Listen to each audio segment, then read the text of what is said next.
چلیے.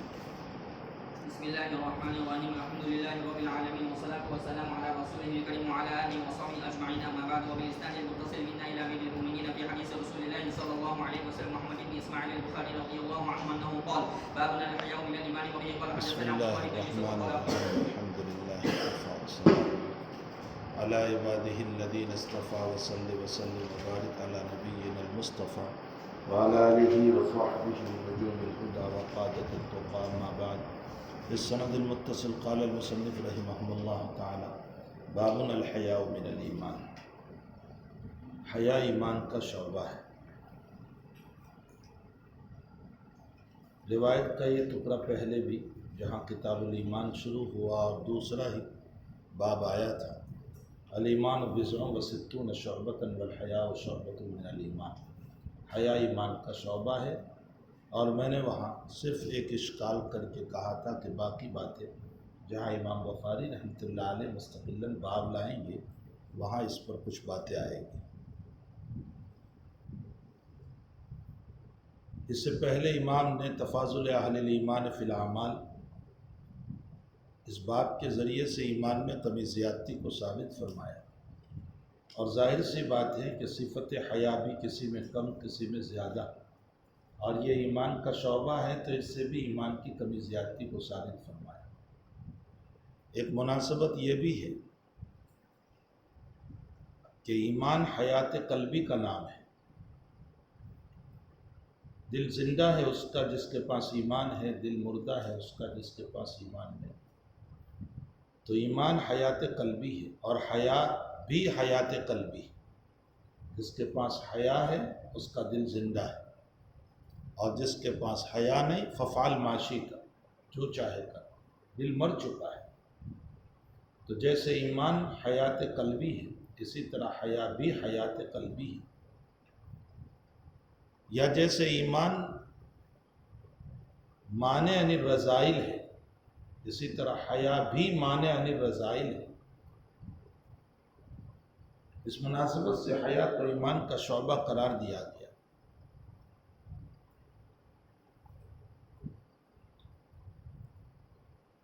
حیا کی تعریف کیا ہے؟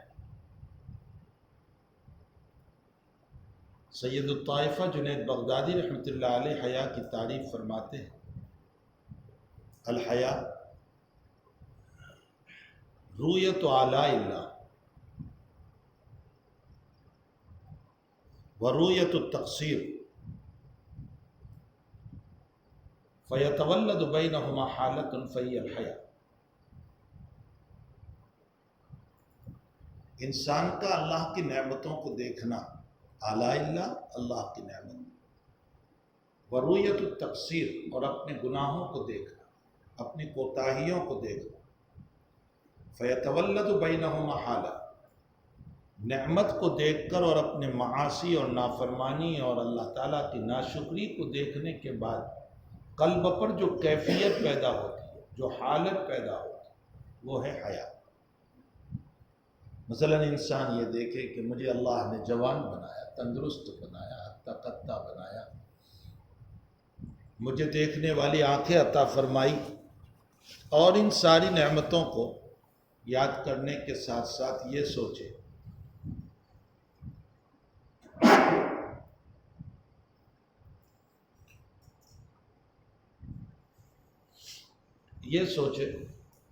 کہ میں نے اس آنکھ کو کیسے غلط استعمال کیا، میں نے اس دل کو کیسے غلط استعمال کیا، میں نے ان ہاتھوں کو کیسے غلط استعمال کیا. تو آپ کے دل پر ایک کیفیت سے پیدا میں نے بہت غلط کام کیا. اس کو کہا جاتا ہے حیا. علامہ ابو القاسم قشیری رحمۃ اللہ علیہ نے اس کی تعریف فرمایا انقباض القلب لتعظیم الرب، رب کی عظمت کو مد نظر رکھتے ہوئے قلب پر ایک قسم کا انقباض ہو جانا، قبض طاری ہو جانا. اللہ اتنا بڑا ہے اور میں یہ کام کر رہا ہوں، یہ گناہ کر رہا ہوں. تو تعظیم رب پر قبض جو طاری ہوتا ہے قلب پر، اس کو حیا کہا جاتا ہے. راغب اصفہانی رحمۃ اللہ علیہ نے تعریف فرمائی انقباض النفس عن القبیح، امور قبیحہ پر نفس کا منقبض ہو جانا، برائیوں پر نفس کا منقبض ہو جانا۔ حافظ ابن صلاح رحمۃ اللہ علیہ نے تعریف فرمائی، الحیاء هو خلق یبعث علی ترک القبیح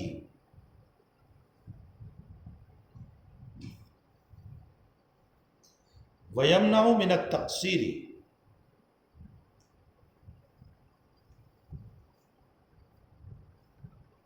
فی حق ذی الحق۔ الحیاء خلق، حیا ایک صفت ہے، یبعث جو انسان کو ابھارتی ہے، ترغیب دیتی ہے کہ قباحت کو چھوڑو، ویمنع عن التقصیر گناہوں کو چھوڑو، اور صاحب حق کا حق ادا کرو۔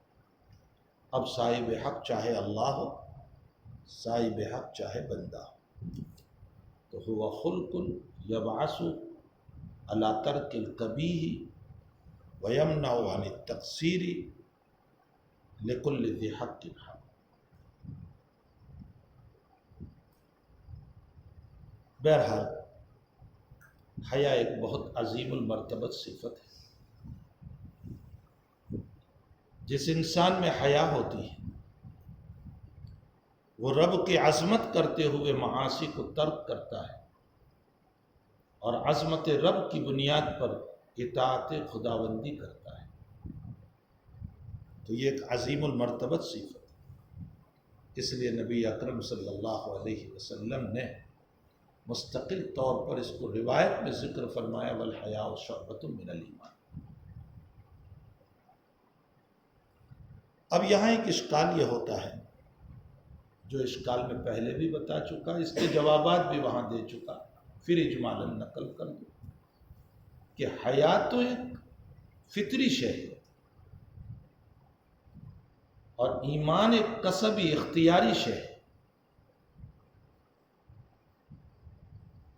ایمان فطری شے نہیں ہے۔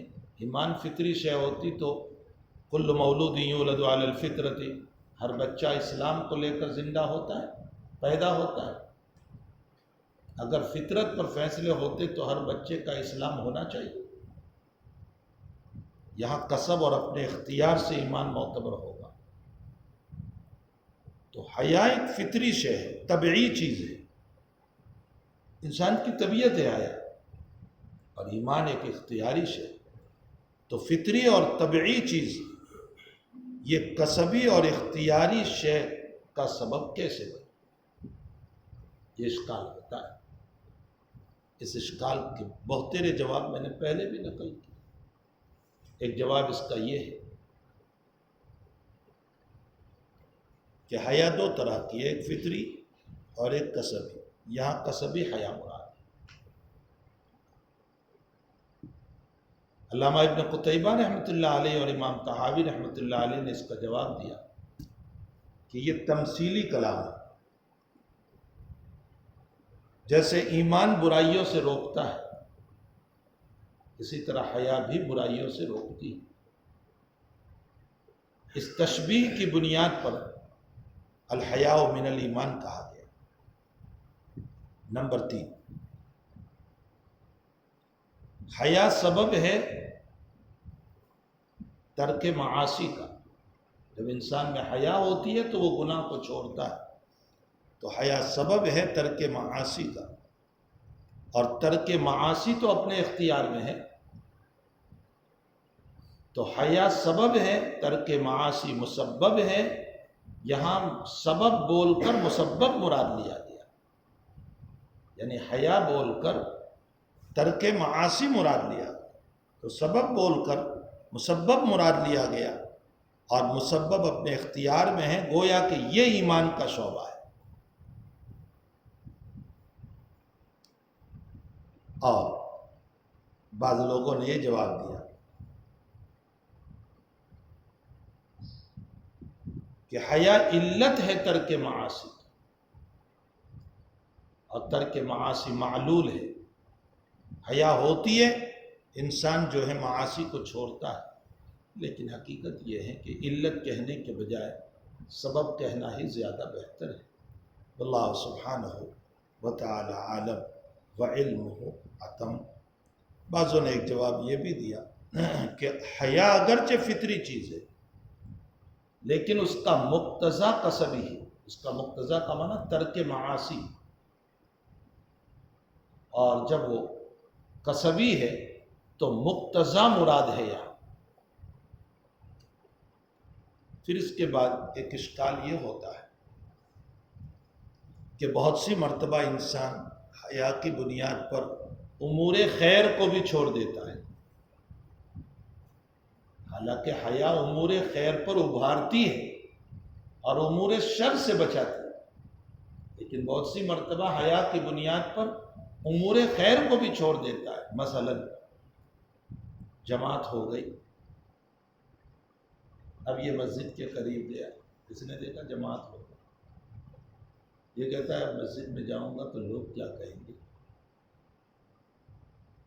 اچھا، مولانا ہو کر اتنی تاخیر سے واپس ہو گئے، اور واپس ایسا ہوا کہ نماز ہی چھوڑ دی، نماز ہی کو اس نے چھوڑ دیا۔ یہاں دیکھیے حیا کی بنیاد پر اس نے نماز کو چھوڑا، حالانکہ حیات تو انقباض نفس عن القبیح ہے، لا عن الخیر ہے۔ یہ ایسا بہت سی مرتبہ ہوتا ہے، نماز پڑھ رہا تھا، وضو ٹوٹ گئے، ری خارج ہو گئے، لیکن مارے حیا کے نہیں جا رہا، یہ لوگ کیا کہیں گے؟ تو بہت سے امور ایسے ہوتے ہیں۔ اس کا جواب یہ ہے کہ یہ حیا نہیں ہے، ضعف طبیعت ہے، اس کو حیا نہیں کہتے۔ یہ تم اپنے ویسے حیا کہہ لو، ورنہ حقیقت میں یہ ہے کہ حیا کا تعلق تو ترک قباحت سے ہے، نہ کہ ترک خیر سے۔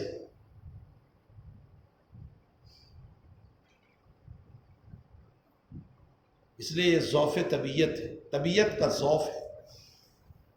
پھر اصلاً حیا کی تین قسم: حیا شرعی، حیا عرفی اور حیا عقلی۔ حیا شرعی، شریعت کے امور پر حیا جب ابھارے اس کو حیا شرعی کہا جاتا ہے۔ مثلا حیا ابھارتی ہے نماز پر، نماز پڑھو، روزہ رکھو، زکوٰۃ دو، عبادت کرو، اچھے اخلاق۔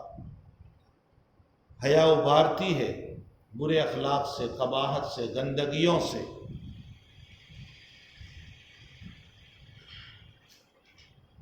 یہ حیا شرعی ہے۔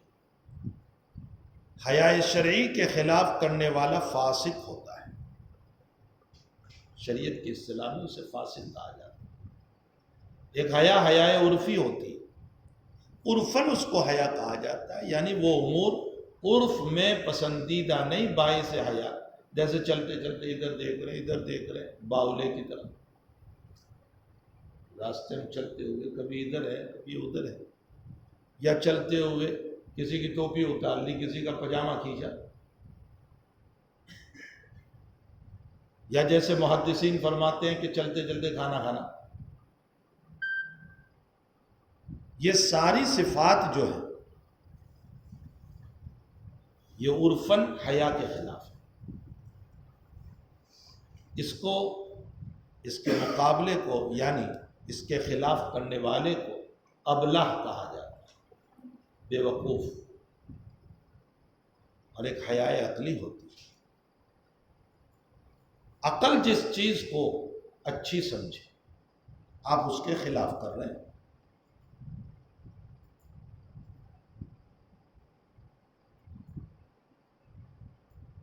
جیسے کپڑے پھاڑنا، میت کے موقع پر زور زور سے چلانا، رونا، اگرچہ شریعت نے بھی منع کیا ہے، عقل بھی منع کر رہی ہے، یا بلا وجہ کے ایسے کام کرنا جو عقل کے خلاف ہے۔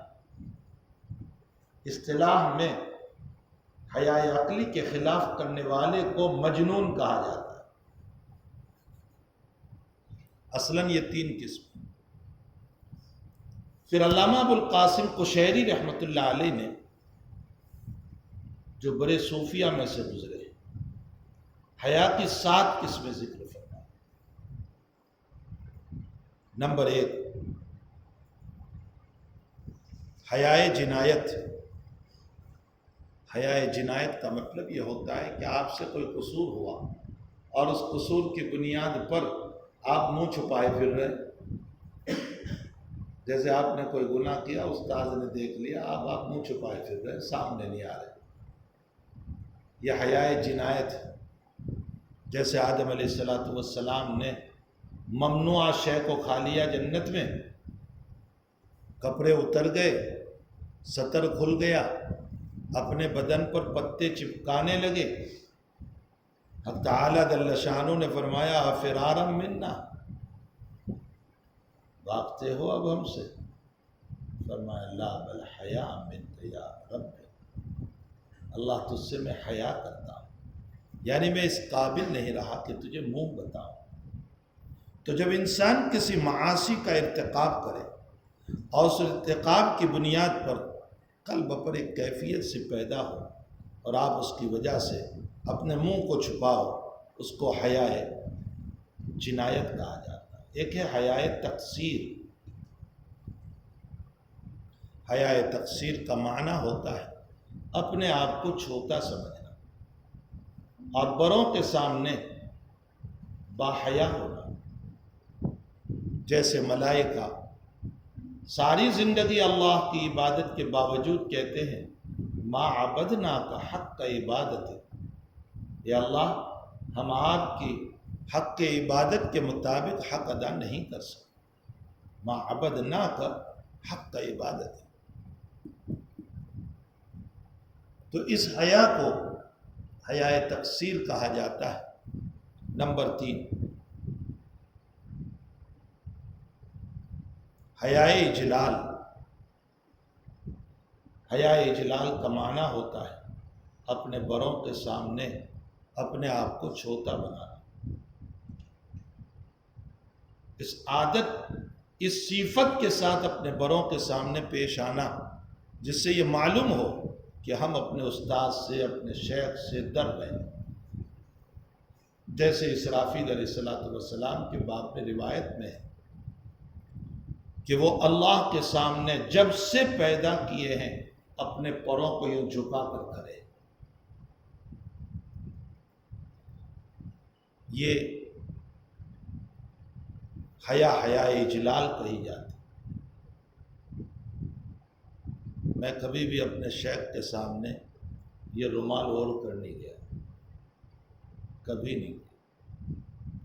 میں نے کبھی اپنے شیخ کے سامنے رومال اوڑھا ہی نہیں، بلکہ جب وہاں جاتا تھا سخت سردی کے باوجود نکال دیتا تھا۔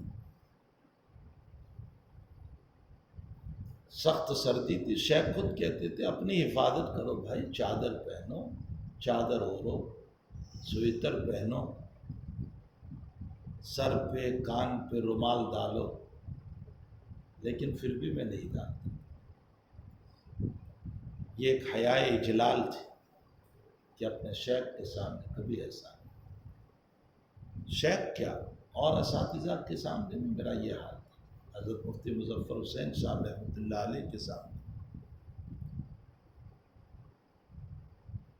جب ہم راندیر میں پڑھتے تھے، کبھی ہم اپنے استاذ کے سامنے سائیکل پر سوار ہو کر نہیں گئے۔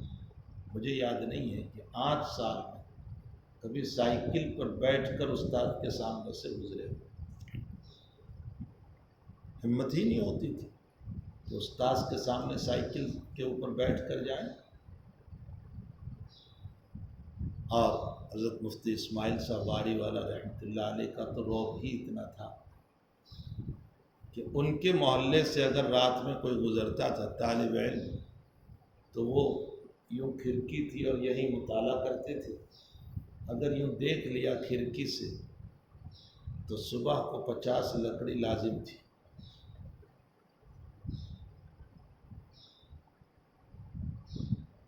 ہمارے ایک ساتھی عشاء کے بعد وہاں سے گزر گئے، چنار وارہ میں وہ جا رہے تھے تو وہیں سے گزر گئے، اسی محلے سے جو حضرت کا پرانا مکان تھا۔ مفتی صاحب نے دیکھ لیا ہوگا ان کو، ترجمہ قرآن تھا حضرت مفتی صاحب کے پاس نصف ثانی، چوتھا گھنٹہ تھا، لمبا گندا رکھتے تھے، یوں کندھے پر رکھ دیا، بس اور کچھ نہیں، کندھے پر رکھ دیا، ساتھی کے کہا سناؤ۔ اب وہ ساتھی اس قابل کہاں تھا کہ وہ ترجمہ سناتا، اور پھر یہ کہ اس کو علم بھی نہیں تھا کہ مجھے دیکھا ہے، تو جیسے ویسے ترجمہ تو کیا، فرمایا اس لفظ کا کیا ترجمہ ہوگا، لفظی ترجمہ کر، وہ نہیں کر پائے۔ ہم نے خود گنا 32 لکڑی ماری اس کو، اور جب وہ مارتے تھے تو یوں نیچے دیکھ کر بیٹھے رہو، اگر نظر اٹھا لی تو 10 بڑھ جاتی تھی، تو مجال نہیں تھی کہ ہم اپنے استاذ کے سامنے سے ویسے بھی گزر جائیں۔ اور یہی ادب کام دیتا ہے، یہی ادب۔ ایک تو یہ ہے کہ استاد بلا وجہ رعب ڈالتا ہے شان بتانے کے لیے، یہ غلط ہے، اور گھر کا جھگڑا طلبہ پر نکالتا ہے، بیوی سے جھگڑا ہوا تو آ کر کے طالب علم کو مارتا پیٹتا ہے، یہ غلط ہے۔ استاذ کا علمی رعب ہو۔ کتاب العلم میں چل کر میں آپ کو واقعہ بتاؤں گا۔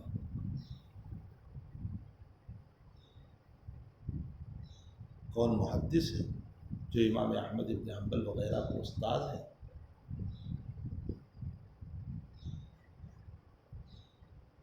عصر کے بعد ان کی مجلس علمی لگتی تھی، حدیث کی، کتاب العلم میں آئے گا واقعہ۔ اور آپ کے سامنے امام احمد بن حنبل، علی بن مدینی وغیرہ حصول علم کے لیے جاتے تھے، کھڑے رہتے تھے، رعب کی وجہ سے بیٹھ بھی نہیں سکتے تھے، اور نہ شیخ کہتے تھے کہ بیٹھ جاؤ، شیخ بھی نہیں کہتے تھے کہ بیٹھو۔ امام احمد بن حنبل کہتے ہیں ہم عصر سے مغرب تک کھڑے رہتے تھے اور حدیث لکھتے رہتے تھے، اتنا رعب تھا ان کا، لیکن فرمایا ہم ان کے پاس جاتے تھے۔ تو بھئی ادب جو ہوتا ہے نا، وہ انسان کو انسان بنا دیتا ہے، علم منتقل ہوتا ہے ادب کی وجہ سے۔ باقی عرفہ سے گزر جاؤ تو حج تو ویسے بھی ہو ہی جاتا ہے، لیکن مقبولیت نہیں ہوتی، حاجی کا لیبل لگ جائے لیکن جو جان ہونی چاہیے وہ نہیں ہو۔ 8 سال مدرسے میں ہے، سند بھی مل جاتی ہے، سرٹیفکیٹ بھی مل جاتا ہے، دستار بھی سر پہ باندھ دی جاتی ہے، لیکن جو علم کا جوہر آنا چاہیے۔ امام مالک فرماتے ہیں لیس العلم بکثرت الروایات انما العلم نور ينفذه اللہ تبارک و تعالی علی قلب من شاء۔ علم بہت ساری روایتوں کو، ہزاروں روایتوں کو زبانی کر لینے کا نام نہیں ہے، علم ایک نور ہے جو انسان میں پیوست ہوتا ہے تو وہ تارش کی طرح اس کو راستہ بتاتا ہے کہ یہ صحیح ہے، یہ غلط ہے، یہ عبادت ہے، یہ مرضی رب ہے، اور یہ مرضی رب نہیں ہے، یہ اتباع نبوی ہے، یہ خلاف سنت ہے، یہ ایک ٹارچ لائٹ ہے علم، جس کے ذریعے سے اس کو راستہ ملتا ہے۔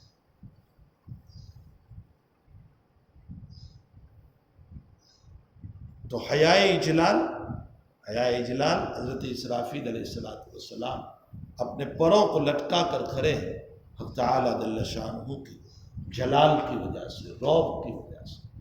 نمبر 4، ایک حیاء کرم ہوتی ہے۔ حیاء کرم کا معنی انسان میں اتنی نرمی ہے کہ اس کے اخلاق کریمہ کی وجہ سے وہ بیچارہ کچھ بولتا ہی نہیں۔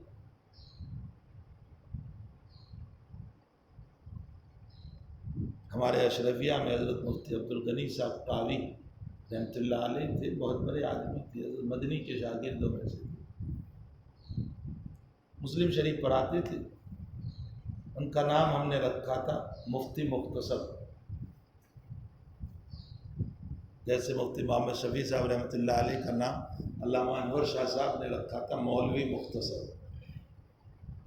تو ہم نے مفتی عبدالغنی اس لیے کہ مفتی شفیع صاحب نعتیں کرتے تھے، مفتی محمد شفیع صاحب قد نعتہ تھا، تو شاہ صاحب ان کو کہتے تھے مولوی مختصر، تو ہم نے بھی حضرت مفتی صاحب کا نام رکھا تھا مفتی مختصر، اس لیے کہ ان کا قد بھی نعتہ تھا، اور کلام بھی مسلم شریف میں کچھ نہیں کرتے تھے، روایت پڑھتے رہو، کوئی بات آئی تو ان کے ارد گرد 2 درسگاہیں تھیں، ایک درسگاہ میں ایک مدرس پڑھاتے تھے، دوسری درسگاہ میں حضرت مولانا اجمیری صاحب رحمۃ اللہ علیہ تھے، تو بس اس روایت پر یوں اشارہ کرتے تھے ادھر، کبھی بولتے تھے ادھر، یعنی یہاں آئے گا یہاں آئے گا، بس خود ہی تشریح کرتے تھے، تو بس مختصر چلتا تھا۔ ان کی درسگاہ میں کوئی نیند نکالتا تھا، چونکہ حضرت بہت باحیا تھے، کریم صفت تھے، تو بار بار نیند نکالتا تھا منع کرنے کے باوجود، تو حضرت اتنا کہتے تھے سند خطرے میں ہے،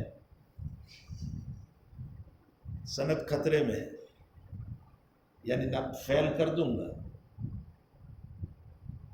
تو حیاء کرم، جیسے نبی اکرم صلی اللہ تعالیٰ علیہ وسلم میں حیاء کرم تھے، آپ اتنے کریم تھے، اتنے کریم تھے کہ بعض جگہوں پر آپ کو ایذا ہوتی تھی پھر بھی آپ کچھ نہیں بولتے تھے۔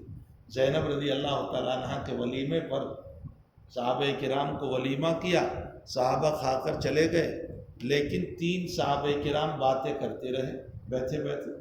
اب حضرت کو خلوت میں بیوی سے ملنا تھا، اور یہ صحابہ کرام جاتے نہیں تھے، اور حضرت اتنے کریم تھے کہ یہ بھی نہیں کہہ رہے کہ جاؤ۔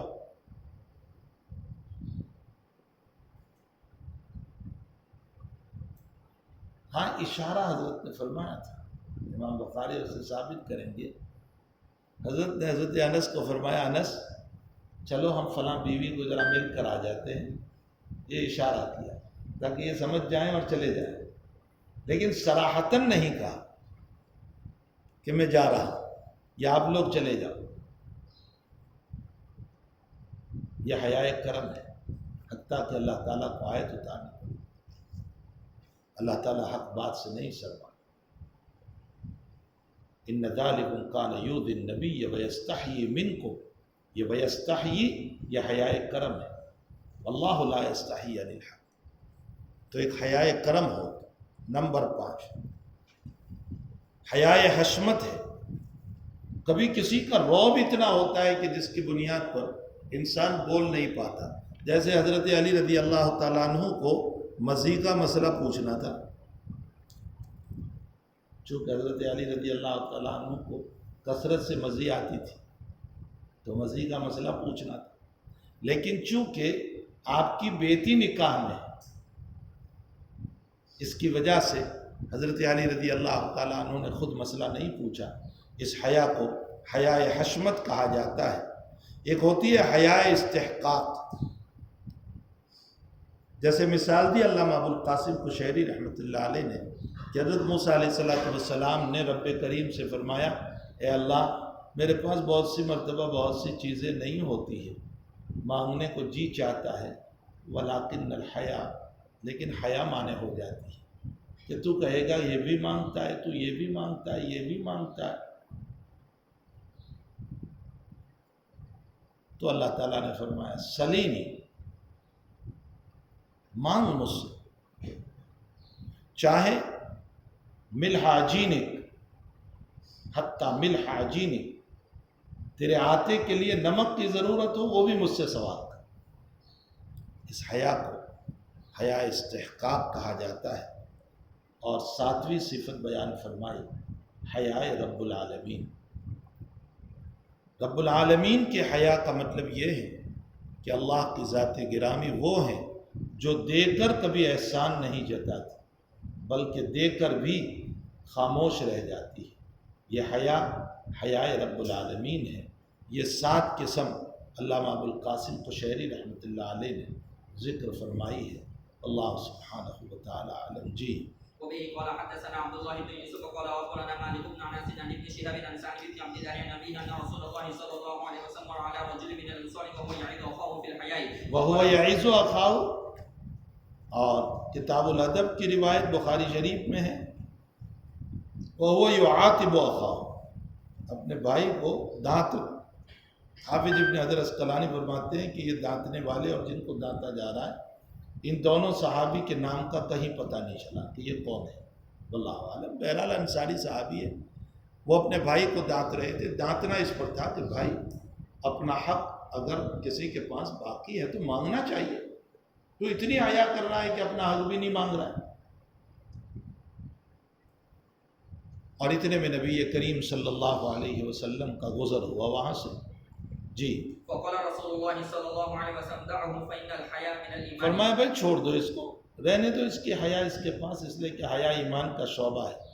اس لیے کہ اگر جس چیز کو یہ نہیں مانگتا وہ واقعتاً مطلوب الترک ہے، چھوڑنا ہی چاہیے، تب تو نور علی نور اسلام اور شریعت پر عمل کیا کہ شریعت بھی اس کے چھوڑنے کو کہہ رہی ہے۔ مثلا مان لو کہ میں جبراً آپ کے پاس پیسے مانگ رہا ہوں حالانکہ میرے پیسے آپ کے پاس باقی نہیں ہیں، جیسے آج کل لوگ بھائی بن جاتے اور دادا گیری کرتے ہوئے پیسے مانگتے، جبکہ میرے پیسے آپ کے پاس باقی نہیں ہیں، تب یہ تو واقعتاً مطلوب الترک ہے۔ اس میں اگر میں چھوڑ دوں تو یہ تو مطلوب ہے، اور یہ حیا تو واقعتاً ایمان کا شعبہ ہوا۔ اور اگر میرا حق باقی ہے آپ کے پاس، میں نے آپ کو قرض دیا ہے اور اس کے باوجود میں ابھی مانگنا چھوڑ دوں آپ سے کہ اچھا بھائی جب آوے تب دینا، تو اس صورت میں یہ اخلاق کریمہ ہے، اور اخلاق کریمہ بھی ایمان کی صفت ہے، تو یہ حیا بھی ایمان کی صفت ہوئی، تو واقعتاً مطلوب الترک ہے، تو بھی اپنی جگہ مسئلہ مسلح۔ اور اگر مطلوب الترک نہیں تھا لیکن میں اس کے باوجود اس کو چھوڑ دیتا ہوں تو یہ اخلاق ہے اور یہ بھی ایمان کا شعبہ ہے، تو چاہے یہ شک لے لو چاہے یہ شک لے لو، دونوں صورتوں میں الحیاء شعبۃ من الایمان، حیا ایمان کا شعبہ ہے۔ باب فإن تابوا وأقاموا الصلاة وآتوا الزکاة فخلوا سبیلهم، اگر توبہ کر لے اور نماز قائم کرے اور زکوٰۃ ادا کرے تو ان کا راستہ چھوڑ دو۔ امام بخاری رضی اللہ تعالیٰ عنہ نے آیت ہی کو باب بنا دیا۔ امام بخاری رحمۃ اللہ علیہ اس باب سے یہ مسئلہ ذکر فرمانا چاہتے ہیں کہ نماز بھی ایمان کا شعبہ ہے اور زکوٰۃ بھی ایمان کا شعبہ ہے۔ فإن تابو کا معنی ایمان لے آئے، تابو توبہ کر لو، یعنی توبہ عن الکفر والشرک، تو جب توبہ عن الکفر والشرک ہو گیا تو اس صورت میں ظاہر سی بات ہے کہ ایمان لے آیا، اور ایمان لا کر اقام الصلاۃ وآتوا الزکاۃ، یہ ایمان کا شعبہ ہو گیا۔ فخلوا سبیلہم، اس کا راستہ چھوڑ دو، مطلب یہ کہ اب اس کے ساتھ تعارض بھی نہیں ہوگا، قتال بھی نہیں ہوگا، نہ قتل ہوگا، کوئی مسئلہ نہیں ہوگا۔ جی وبه قال حدثنا عبد الله بن محمد المسندي محمد المسندی، مسندی ان کو اس لیے کہتے ہیں کہ یہ اپنی طلب حدیث کے زمانے میں ہمیشہ حدیث مرفوع کو تلاش کیا کرتے تھے اور حدیث مرفوع کو لیتے تھے، اس لیے ان کو مسندی کہا۔ جی قال حدثنا یہ ابو روح عبداللہ ابن محمد المسندی کی قبر پر اس حاجز کی حاضری ہوئی تھی۔ ان کی قبر جو ہے ازبکستان میں ہے، تو ان کی قبر پر میں پہنچا تھا، مسجد کے اندر ان کی قبر ہے۔ جی قال حدثنا ابو روح الحرمي حرمی، ابو روح الحرمی، حرمی نام ہے۔ علامہ کرمانی رحمۃ اللہ علیہ کو سہو ہو گیا کہ حرمی نسبت کہہ دیا اور کہا کہ الحرمی نسبۃ الی الحرم، اور وہ حرم میں مقیم تھے اس لیے ان کو حرمی کہا، یہ نہیں ہے، بلکہ حرمی ان کا نام تھا، جیسے ہمارا نام زید، عمر، بکر، خالد ہے نا، اسی طرح ان کا نام تھا حرمی۔ جی قال حدثنا شعبة عن عبد بن محمد قال سمعت ابي يحدث عن ابن عمر ان رسول الله صلى الله عليه وسلم قال امرت ان اقاتل الناس حتى يشهدوا ان لا اله الا الله وان محمدا رسول الله عبداللہ ابن عمر رضی اللہ تعالیٰ عنہما، حضرت عمر رضی اللہ تعالیٰ عنہ کے بیٹے ہیں اور ہونہار صحابہ میں سے، کثیر الروایات ہیں، آپ کے بڑے فضائل و مناقب ہیں۔ آپ کا پہلا معرکہ جس میں آپ شریک ہوئے ہیں غزوہ خندق ہے۔ آپ نے غزوہ احد میں اپنے آپ کو پیش کیا تھا، لیکن نابالغ ہونے کی بنیاد پر عمر 13 یا 14 سال کے ہونے کی بنیاد پر نبی اکرم صلی اللہ علیہ وسلم نے ان کو رد کر دیا تھا۔ پھر خندق میں ان کی عمر ہوئی تھی تو دوبارہ ان کو قبول کیا تھا۔ جی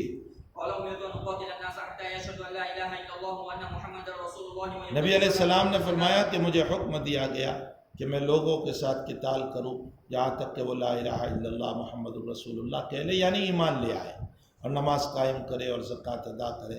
فَإِذَا فَعَلُوا ذَلِكَ جب یہ کام کر لیں گے أَصَمُوا مِنِّي دِمَاءَهُمْ تو پھر مجھ سے ان کا خون بھی محفوظ، ان کا مال بھی محفوظ، یعنی نہ قتل ہوں گے اور نہ ان سے تعارض ہوگا اور نہ ان سے قتال ہوگا۔ ہاں الا بحق الاسلام، مگر یہ کہ اسلام لانے کے بعد اگر پھر اسلام کا کوئی حق پامال کریں گے، جیسے شادی شدہ ہو کر زنا کر لیا یا کسی کو بلا وجہ قتل کر دیا، تو پھر اس صورت میں قتل کا مسئلہ ہوگا۔ باقی کفر کی بنیاد پر جو عالم کفر میں وہ تھے وہ مسئلہ ختم ہو گیا ایمان لانے کی وجہ سے اور اقامت صلاۃ اور ایتاء زکوٰۃ کی وجہ سے۔ وحسابہم علی اللہ، حسابہم علی اللہ کا مطلب یہ ہے کہ اگر دنیا میں اجراء حد نہیں ہوا تو پھر اللہ تعالیٰ کے پاس حساب ہوگا، یا پھر دوسرا مطلب اس کا یہ ہے کہ دنیا میں اجراء حد ہو بھی گیا، البتہ ان کی نیت کے جو کچھ مسائل کے انہوں نے توبہ کی نہیں کی، وہ حسابہم علی اللہ، اللہ کے ذمے ہیں۔ اب یہاں دو تین باتیں ہیں۔ پہلی بات تو یہ سمجھو کہ امام بخاری رضی اللہ تعالیٰ عنہ نے جو عبداللہ ابن عمر رضی اللہ تعالیٰ عنہما کی روایت کو نقل فرمایا، اس روایت کو بعض لوگوں نے رد کیا اور انکار کیا اور فرمایا یہ روایت صحیح نہیں۔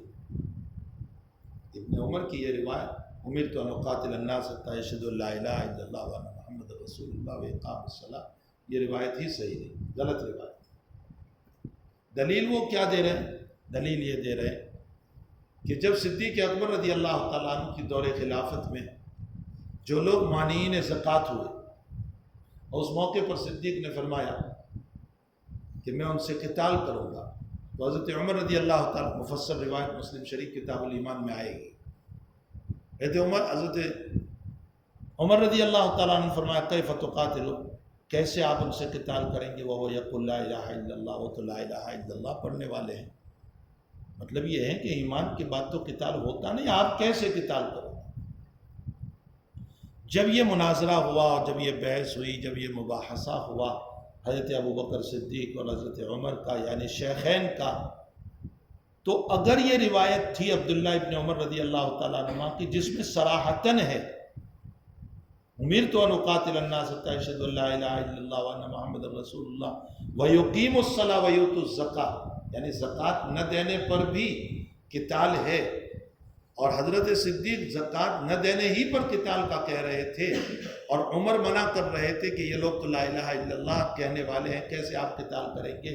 تو اگر ویؤتوا الزکاۃ والی روایت موجود تھی تو ابن عمر نے یہ روایت کیوں پیش نہیں کی اس موقع پر، تاکہ ابو بکر کی تائید ہو جاتی اور حضرت عمر خاموش ہو جاتے کہ واقعتاً نبی اکرم صلی اللہ علیہ وسلم نے عدم اعطاء زکوٰۃ پر بھی قتال کا فرمایا ہے۔ معلوم ہوتا ہے یہ روایت صحیح نہیں، لیکن یہ بیجا استدلال ہے۔ اولاً تو یہ روایت صحیحین کی ثقہ ثبت روایت ہے، اس کا انکار ہو ہی نہیں سکتا۔ نمبر دو، دوسری بات یہ ہے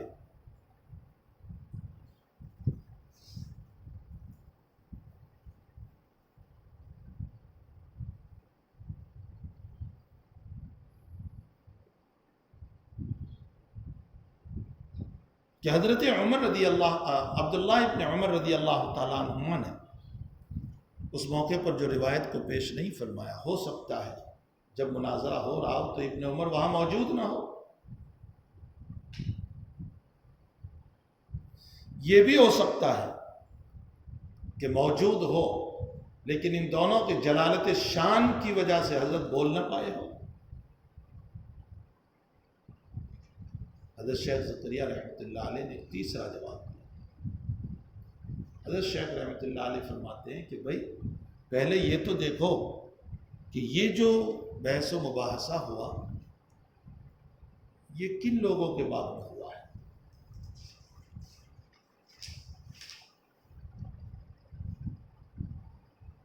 ایک تو وہ لوگ ہیں جو سیرے سے زکوٰۃ دینے کا انکار کریں، وہ تو بالکل کافر، اس لیے کہ شریعت کے ایک رکن کا انکار لازم آ رہا ہے جو کافر کہے جائیں گے۔ نمبر 2، ایک وہ لوگ ہیں جو زکوٰۃ دینے کے تو قائل ہیں لیکن امام کو دینے کا انکار کرتے ہیں۔ جیسے نبی علیہ السلام کو دیتے تھے ویسے ہم ابو بکر کو نہیں دیں گے، ہم خود ہی ادا کر دیں گے۔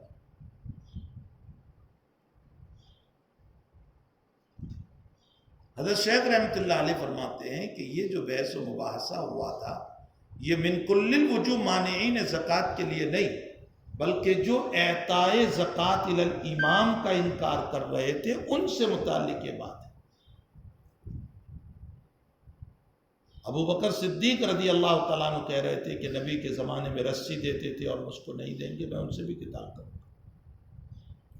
تو صدیق کا مقصد یہ تھا کہ جو اعطاء زکوٰۃ الی الامام کے منکر، اور حضرت عمر یہ سمجھے کہ جو من کل الوجوہ کا مسئلہ ہے،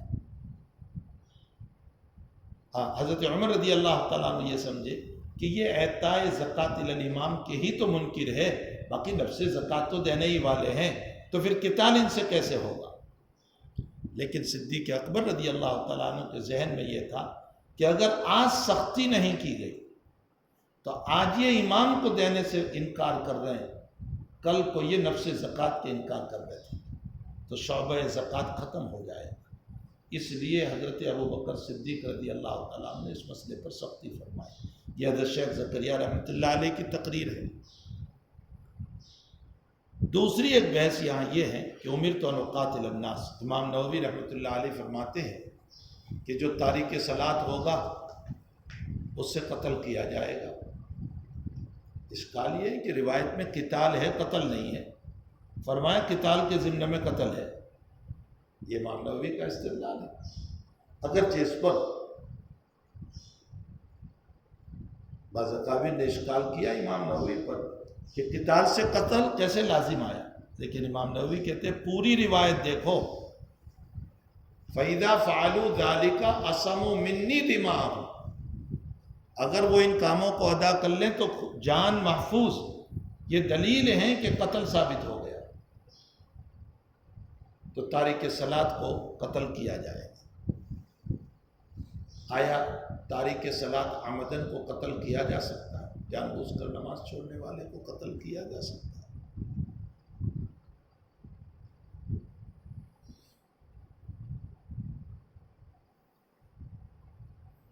امام احمد ابن حنبل رحمۃ اللہ علیہ تو فرماتے ہیں کہ ہاں قتل کیا جا سکتا ہے، بلکہ قتل کیا جائے گا، اس لیے کہ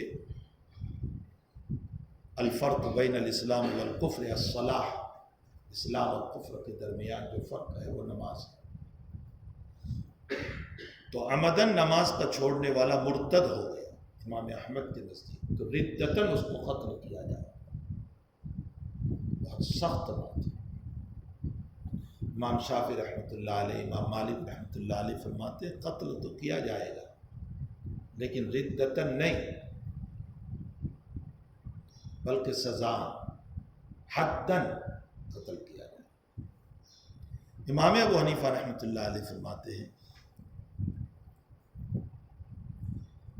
کہ قتل بالکل نہیں ہوگا بلکہ اس کو جیل خانے میں ڈال دیا جائے گا یہاں تک کہ وہ توبہ کرے۔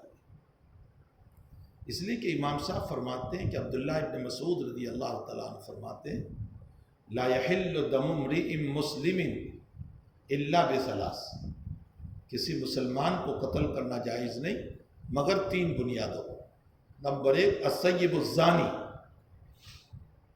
سیب ہو اور زنا کرے تو پھر رجم قتل، والنفس بالنفس، اس نے کسی کو قتل کیا تو اس کو قتل کیا، والردۃ عن دینہ، مرتد ہو گیا تو اس کو قتل کیا جائے گا۔ نبی علیہ السلام نے ان 3 شکلوں ہی میں قتل کا مسئلہ بیان فرمایا ہے، تارک صلاۃ پر قتل کا مسئلہ بیان نہیں فرمایا، اس لیے قتل نہیں ہوگا، البتہ جیل خانے میں ڈالا جائے، سخت سزا دی۔ تاہم بھائی انداز لگاؤ نماز کے چھوڑنے پر کتنی بڑی وعیدیں ہیں، کتنا سخت حکم ہے۔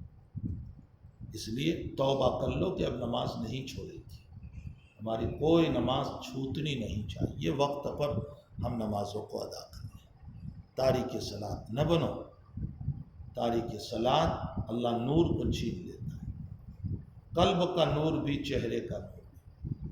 تاریک صلاۃ پریشانیوں میں رہتا ہے، تاریک صلاۃ اللہ کی نصرت نہیں ہوتی۔ اس لیے آئندہ توبہ کر لو کہ اب ہم نماز نہیں چھوڑیں گے اور پابندی کے ساتھ نماز کا اہتمام کریں۔ آیا نماز کے علاوہ باقی ارکان کے چھوڑنے پر کیا سزا ہوگی؟ امام احمد ابن حنبل رحمۃ اللہ علیہ کی دونوں رائے ہیں، دو قول ہیں، قتل عدم قتل۔ احمد کا راج قول عدم قتل ہے اور یہی جمہور کا مسلک ہے۔ صرف نماز کے باب میں احمد نے ردتن قتل کا فرمایا اور امام شافعی اور مالک نے حدن قتل کا فرمایا، باقی اور ارکان کے باب میں یہ مسئلہ قتل کا نہیں ہوگا۔ اللہ سبحانہ وتعالی علم وعلمہ اتم۔ جی باب من قال ان الايمان هو العمل لقول الله تعالى وتلك الجنه التي اورثتموها بما كنتم تعملون، وقال عدة من اهل العلم في قوله تعالى فوربك لنسالنهم اجمعين عما كانوا يعملون عن قول لا اله الا الله، وقال تعالى لمثل هذا فليعمل العاملون۔ امام بخاری رحمۃ اللہ علیہ فرماتے ہیں ان الایمان هو العمل، ایمان وہی عمل ہے۔ مطلب ایمان نام ہے تصدیق قلبی کا، اور تصدیق قلبی ایک عمل ہے۔ ان الایمان هو العمل، ایمان وہی عمل ہے، یعنی ایمان تصدیق قلبی کا نام ہے۔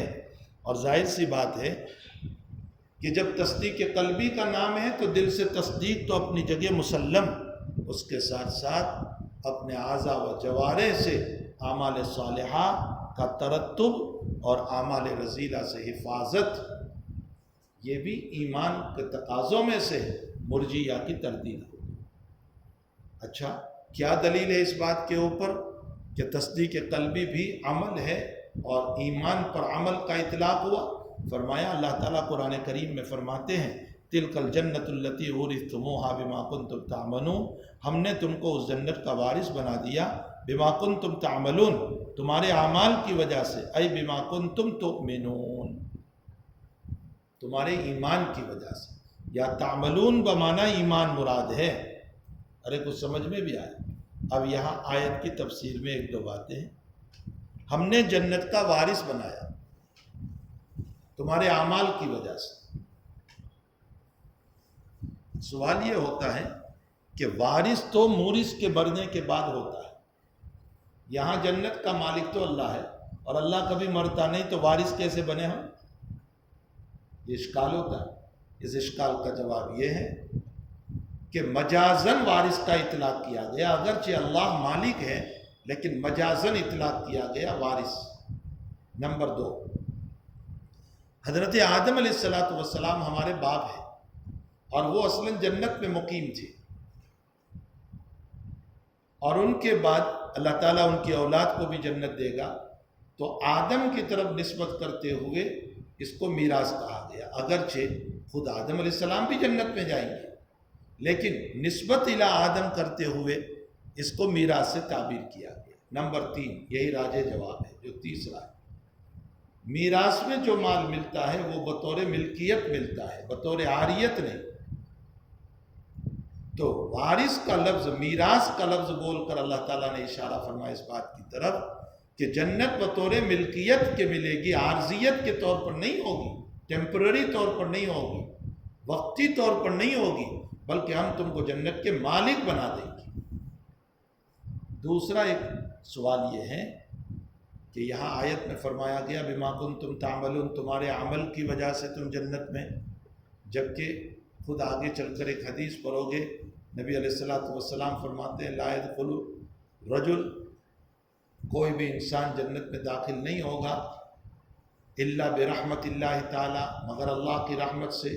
صحابہ فرماتے وانت یا رسول اللہ، آپ؟ فرمایا نعم انا الا ان یتغمدنی اللہ، اگر اللہ مجھے بھی رحمت نہ دے تو میں بھی جنت میں نہیں جا سکتا ہوں۔ اس حدیث شریف سے تو یہ مطلب سمجھ میں آتا ہے کہ اللہ کی رحمت سے جنت میں جائیں گے، اور یہاں سے معلوم ہوتا ہے کہ اعمال سے جنت میں جائیں گے، دونوں میں تعارض ہے۔ ایک جواب اس کا یہ دیا گیا کہ رحمت سے جنت اور اعمال سے ترقی درجات، دوسرا اس کے برعکس جواب ہے، اعمال سے جنت اور رحمت سے ترقی درجات۔ ایک تیسرا جواب یہ ہے کہ بھئی حقیقت میں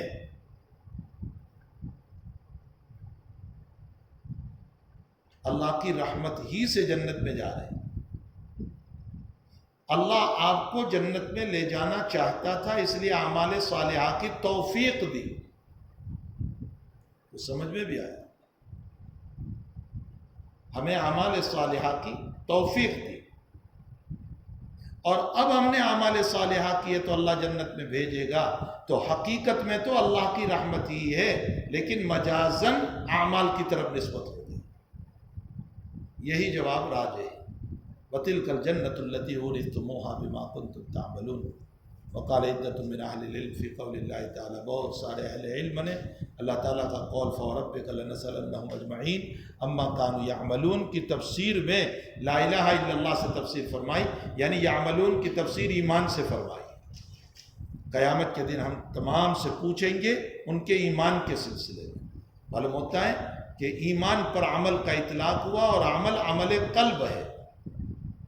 وقال اللہ تعالیٰ لمثل هذا فلیعمل العاملون ای فلیؤمن المؤمنون۔ دیکھو نیچے معاشی نے لکھا ہے، یعنی ایمان لانے والوں کو اس طرح ایمان لانا چاہیے جیسے صحابہ ایمان لائے۔ تو یہاں بھی عمل بول کر ایمان مراد لیا۔ معلوم ہوتا ہے کہ ان آیات میں عمل سے ایمان، اور عمل بمعنی عمل قلبی، اور عمل قلبی کا معنی تصدیق، اور جب تصدیق مراد ہے تو پھر اس صورت میں دل کا عمل بھی ہوتا ہے، اور دل کا عمل تصدیق کرنا ہے۔ جی وبه قال حدثنا احمد بن يونس وموسى بن اسماعيل قال حدثنا ابراهيم بن سعد قال حدثنا ابن شهاب عن سعيد بن المسيب عن ابي هريره ان رسول الله صلى الله عليه وسلم سئل اي العمل افضل فقال ايمان بالله ورسوله قيل ثم ماذا قال الجهاد في سبيل الله۔ فرمایا کون سا عمل افضل ہے؟ فرمایا ایمان باللہ و رسولہ۔ فرمایا اور کون سا؟ فرمایا الجہاد فی سبیل اللہ۔ جہاد کا معنی کوشش، پھر اس کا ایک خاص معنی ایک عام معنی۔ خاص معنی تو ہے اعلاء کلمت اللہ کے لیے میدان میں جانا، یہ تو خاص معنی، اور عام معنی یہ ہے کہ اسلام کے لیے کوئی بھی کوشش کرنا، چاہے وہ تبلیغ کی طرح پر ہو، تدریس کی طریق پر ہو، کتابت کی طریق پر ہو، کتاب لکھ کر کے ہو، حق بات بیان کر کے ہو، یہ سب الجہاد فی سبیل اللہ ہے۔ سمجھ میں آئے؟ لیکن جب اصطلاح شرع میں جہاد کا لفظ بولا جائے گا تو اس سے وہی معنی مراد ہے۔ الجہاد فی سبیل اللہ مطلب اعلاء کلمت اللہ کے لیے اللہ کے راستے میں میدان میں جانا۔ یہ ایک عام معنی ہے جو مجازن لیا جاتا ہے، وہ سمجھ میں بھی آیا۔ الجہاد فی سبیل اللہ۔ پھر فرمایا اور کون سا عمل افضل؟ فرمایا حج مبرور۔ مبرور اس میں مفعول ہے برن سے، برن کا معنی نیکی، اور مبرور کا معنی نیکیوں سے بھرا ہوا۔ مبرور کا معنی نیکیوں سے بھرا ہوا۔ حج مبرور اس کو کہتے ہیں جو نیکیوں سے بھرا ہوا ہے۔ مسند احمد کی روایت ہے، کسی نے پوچھا ما حج المبرور یا رسول اللہ، حج مبرور کس کو کہتے ہیں یا رسول اللہ؟ حضرت فرماتے ہیں اطعام الطعام و افشاء السلام، کھانا کھلاؤ، سلام کو عام کرو۔ کیا مناسبت بھائی؟ سوال ہے حج مبرور کس کو کہتے ہیں؟ تو جواب اطعام الطعام و افشاء السلام۔ تو کیا مناسبت دونوں؟ کچھ سمجھ میں بھی آ رہا ہے؟ ہم سے کوئی پوچھتا حج مبرور کس کو کہتے تو ہم کہتے 4 قرآن پورا کر لو، بہت تسبیحات پڑھو۔ یہ حج مبرور حضرت سے پوچھا گیا اطعام الطعام و افشاء السلام، اس لیے کہ جو انسان کھانا کھلائے گا وہ دوسروں کی خیر خواہی کرے گا، اور جو سلام کو پھیلائے گا وہ دوسروں کو ایذا نہیں پہنچائے گا۔ تو خیر خواہی کرنا اور ایذا نہ پہنچانا یہ حج کے اندر اصل ہے۔